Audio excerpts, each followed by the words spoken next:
ಏನು ಮಾಡೋಕ್ಕಾಗಲ್ಲ, ನಮ್ಮ ಕೈಲಿ ನಮ್ಮ ಕತೆ ಇಷ್ಟೇ, ಮಗನ ಕಳ್ಕೊಬೇಕು ಅನ್ನೋ ಸ್ಥಿತಿಲಿ ಇರ್ಬೇಕಾದ್ರೆ ನಮಗೆ ಈ ಆಸ್ಪತ್ರೆ ಡೀಟೇಲ್ ಒಬ್ಬರು ಕೊಟ್ಟರು. ನಮಸ್ತೆ, ನಾವೊಂದು ಸಣ್ಣ ಹಳ್ಳಿಯಲ್ಲಿ ಜೀವನ ಮಾಡ್ತಿದ್ದಂಥವ್ರು.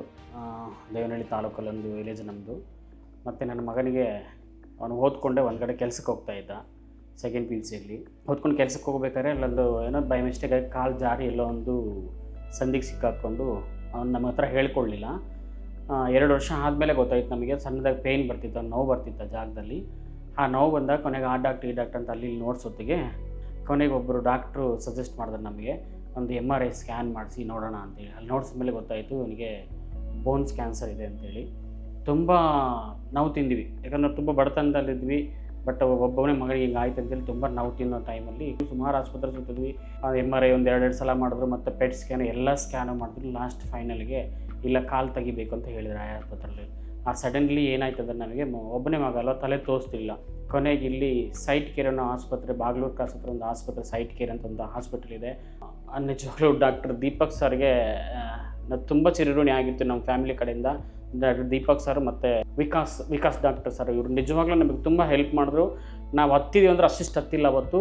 ಬಟ್ ನಮಗೆ ಒಂದು 10 ಆಸ್ಪತ್ರೆಯಲ್ಲಿ ಕೊಡ್ತಿದ್ದು ರಿಸಲ್ಟು ಒಂದೇ ಟೈಮಲ್ಲಿ, ಇಲ್ಲ ನಾನು ಆಪ್ರೇಷನ್ ಮಾಡ್ತೀನಿ, ನಿಮ್ಮ ಮಗ ಓಡಾಡ್ತಾನೆ, ಆಪ್ರೇಷನ್ ಆಗಿದ್ದು 2 ದಿವಸಕ್ಕೆ ಓಡಾಡಿಸ್ತೀನಿ ನಿಮ್ಮನ್ನು ಅಂತೇಳಿ ತುಂಬ ಭರವಸೆ ಕೊಟ್ಟರು. ನಾವು 4 ತಿಂಗಳಾಗಿತ್ತು ಊಟ ಮಾಡಿ ನಮ್ಮ ಫ್ಯಾಮಿಲಿಯಲ್ಲಿ ಇದೇ ನೋವಿಂದ. ಸೊ ಅವತ್ತು ತುಂಬ ಖುಷಿ ಆಯಿತು. ಸ್ವಲ್ಪ ಅಮೌಂಟು ಹೇಳಿದ್ರು, ಬಟ್ ಅವ್ರು ಹೇಳಿದಷ್ಟು ಅಮೌಂಟ್ ನಮ್ಮ ಕೈಯಲ್ಲಿ ಆಗ್ತಿರಲಿಲ್ಲ. ಯಾಕಂದರೆ ಡೈಲಿ 500 ರೂಪಾಯಿ ಕೂಲಿ ಮಾಡೋದು ನಮ್ಗೆ ಅಷ್ಟು ಅಮೌಂಟ್ ಇರಲಿಲ್ಲ.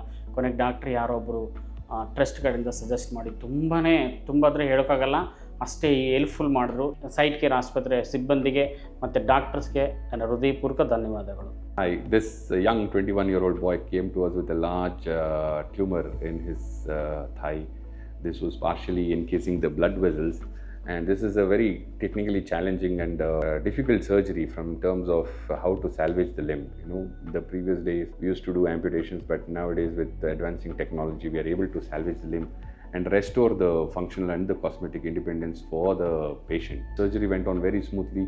As said, these are extremely expensive surgeries, but was funded by Team SiteCare, and due to the Herculean effort of the multidisciplinary teams across the hospital, we were able to do an excellent job. This guy had his tumor resected in total and has got a mega prosthetic replacement.